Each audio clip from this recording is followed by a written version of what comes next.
পেন্টাগনের একটি গোপন ইমেল ফাঁস হওয়ার পর নেটো মিত্রদের মধ্যে নতুন করে উত্তেজনা দেখা দিয়েছে। বৃহস্পতিবার রাতে প্রকাশ্যে আসা ইমেইলে জানা যায়, ইরান যুদ্ধে আমেরিকান বাহিনীকে নিজেদের ঘাঁটি ও আকাশসীমা ব্যবহার করতে না দেয়ায় নেটোর বেশ কিছু সদস্য দেশকে শাস্তি দেওয়ার পরিকল্পনা করছে ওয়াশিংটন। পেন্টাগনের কর্মকর্তাদের মতে, প্রয়োজনে ঘাঁটি ব্যবহারের সুবিধা দেয়া নেটোর একটি প্রাথমিক নিয়ম।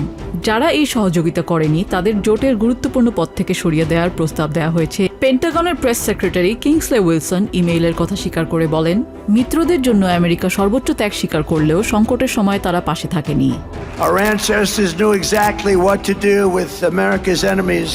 Beat them and beat them good. That's what they had to do. That's what they had to do.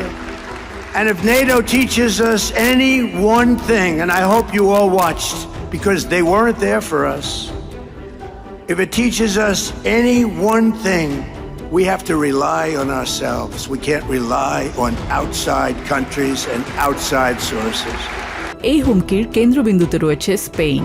প্রধানমন্ত্রী পেদ্রো সানচেজ শুরু থেকেই ইরানের বিরুদ্ধে যে কোনো আগ্রাসী পদক্ষেপে নিজেদের ঘাঁটি ব্যবহারের অনুমতি দিতে অস্বীকৃতি জানান। স্পেনের দাবি, এই যুদ্ধ আন্তর্জাতিক আইনের পরিপন্থী। পেন্টাগনের ইমেইলে স্পেনকে নেটো থেকে সাময়িকভাবে বহিষ্কারের প্রস্তাব দেওয়া হয়। শুধু তাই নয়, ব্রিটিশ প্রধানমন্ত্রী কিয়ার স্টারমার যুদ্ধে সরাসরি অংশ নিতে অস্বীকার করায় ব্রিটেনের মালিকানাধীন ফকল্যান্ড দ্বীপপুঞ্জের ওপর আমেরিকান সমর্থন প্রত্যাহারের হুমকিও দেওয়া হয়েছে। এর আগে state secretary Marco Rubio Fox নিউজকে দেয়া এক সাক্ষাৎকারে স্পষ্ট করেছেন, এই জোট যদি কেবল একতরফা সুবিধা নেওয়ার মাধ্যম হয়, তবে ওয়াশিংটন নেটোর সাথে তাদের সম্পর্ক পুনর্মূল্যায়ন করবে। শুক্রবার সাইপ্রাসে অনুষ্ঠিত ইইউ সামিটে এই বিষয়ে প্রশ্ন করা হলে স্প্যানিশ প্রধানমন্ত্রী পেদ্রো সানচেজ জানান, তার সরকার কোনো ফাঁস হওয়া ইমেল নয়, বরং কেবল আনুষ্ঠানিক নথির ভিত্তিতে কাজ করে।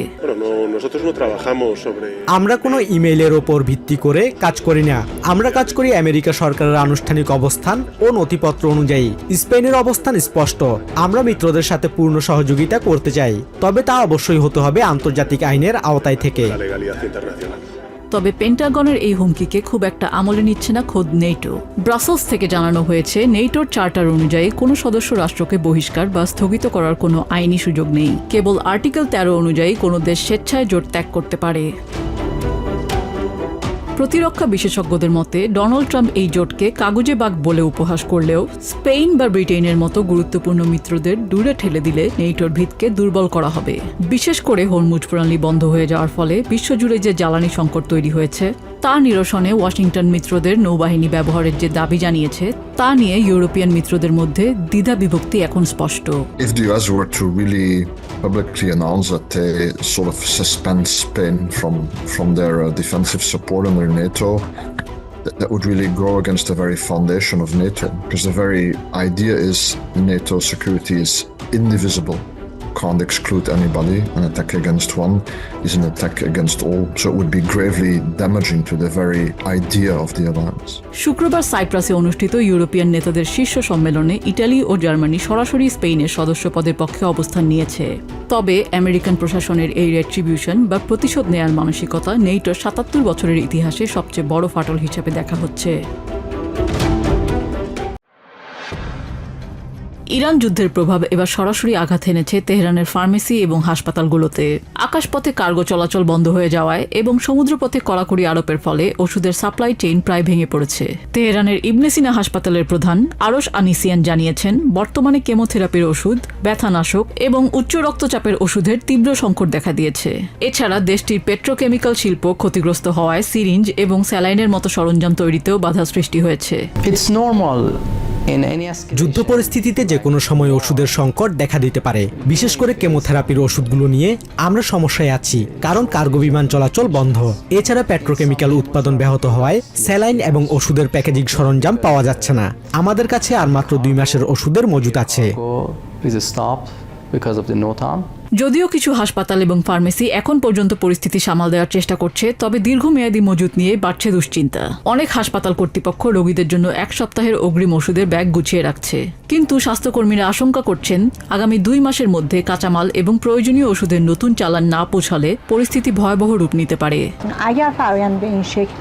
যদি এই অবস্থা চলতে থাকে, তবে আমরা বড় ধরনের সংকটে পড়ব। আমাদের সবচেয়ে বড় দুশ্চিন্তা এখন সিরিঞ্জ ও আইভি সেটের মতো সরঞ্জাম সরঞ্জাম নিয়ে, যা পেট্রোকেমিক্যাল পণ্য থেকে তৈরি হয়। গুদামের মজুদ দিয়ে দেশ আর কতদিন চলতে পারবে, সেটিই এখন বড় প্রশ্ন। এরই মধ্যে আমেরিকার প্রেসিডেন্ট ডোনাল্ড ট্রাম্প যুদ্ধবিরতির মেয়াদ বাড়ানোর ঘোষণা দিলেও যুদ্ধের ময়দানে তার প্রতিফলন এখনো দেখা যায়নি। সাধারণ মানুষ এখন পর্যন্ত কিছু ওষুধ সংগ্রহ করতে পারলেও সরবরাহ ব্যবস্থার এই অচল অবস্থা কাটানো না গেলে স্বাস্থ্য খাতে বড় ধরনের বিপর্যয়ের আশঙ্কা থেকেই যাচ্ছে। জার্মানির বার্লিন থেকে নিজেদের কার্যক্রম গুটিয়ে ফেলার ঘোষণা দিয়েছে স্বল্পমূল্যের বিমান সংস্থা রায়ানএয়ার। মূলত আকাশপথে ট্যাক্স ও এয়ারপোর্ট ফি অস্বাভাবিকভাবে বেড়ে যাওয়ায় প্রতিষ্ঠানটি এই কঠোর সিদ্ধান্ত নিতে বাধ্য হয়েছে। তাদের পরিকল্পনা অনুযায়ী আগামী 24 অক্টোবর থেকে বার্লিনে থাকা 7টি উড়োজাহাজ অন্য দেশে স্থানান্তর করা হবে। এর ফলে বার্লিন রুটে রায়ানএয়ারের যাত্রী সংখ্যা 5 মিলিয়ন থেকে অর্ধেকে নেমে আসবে বলে আশঙ্কা করা হচ্ছে।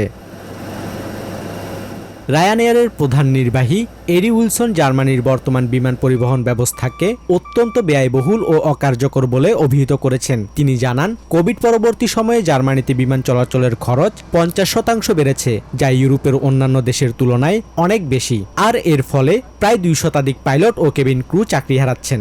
One of many airlines that have exited the German market, and in particular Berlin, which is, like, honestly, is hopelessly inefficient. রায়ানএয়ার তাদের বার্লিন ভিত্তিক উড়োজাহাজগুলো ইটালি, স্লোভাকিয়া, আলবেনিয়া এবং সুইডেনের মতো কম খরচের বিমানবন্দরগুলোতে সরিয়ে নেয়ার পরিকল্পনা করছে। কোম্পানিটির প্রধান বাণিজ্যিক কর্মকর্তা জেসন ম্যাকগিনেস জানিয়েছেন, উচ্চ খরচের কারণে জার্মানি এখন ইউরোপের সবচেয়ে অলাভজনক বিমান বাজারে পরিণত হয়েছে। Within the Ryanair network, they're being reallocated to those countries, airports and regions who are working with us to reduce taxes. That means the Ryanair traffic in Berlin will halve from 5 to 2.5 million passengers. যদিও জার্মানির সরকার জুলাই মাস থেকে air traffic tax কমানোর পরিকল্পনা করছে, তবে রায়ানএয়ারের এই কঠোর সিদ্ধান্ত দেশটির এভিয়েশন খাতের সংকটকে আরও স্পষ্ট করে তুলল। ভেনেজুয়েলার প্রেসিডেন্ট নিকোলাস মাদুরোকে বন্দী করার অভিযানকে কেন্দ্র করে জুয়া খেলার অভিযোগে গ্রেফতার হয়েছেন স্পেশাল ফোর্সের মাস্টার সার্জেন্ট ক্যানন কিন ভ্যান ডাইক। প্রসিকিউটরদের দাবি, মাদুরো ক্ষমতাচ্যুত হবেন এমন একটি অনিশ্চিত তথ্যের উপর পলি মার্কেটে $32,000 বাজি ধরে অবিশ্বাস্য $400,000 মুনাফা করেছেন এই কমান্ডো। এই বিষয়ে প্রেসিডেন্টকে সাংবাদিকরা প্রশ্ন করলে তিনি এই ঘটনায় বেসবল তারকা পিট রোজের উদাহরণ টেনে উপহাস করেন। তবে প্রেসিডেন্টের এমন মন্তব্যকে দায়িত্ব জ্ঞানহীন ও জালিয়াতির প্রশ্রয় হিসেবে দেখছেন ডেমোক্র্যাটরা। কংগ্রেসম্যান ক্রিস ডেলুজিও এমএস নাওকে বলেন, এটি নিছক রসিকতা নয়, বরং রাষ্ট্রীয় আইনের চরম লঙ্ঘন। মধ্যপ্রাচ্যে আরও একটি বিমানবাহী রণতরী মোতায়েন নিয়েও ক্ষোভ প্রকাশ করেন তিনি।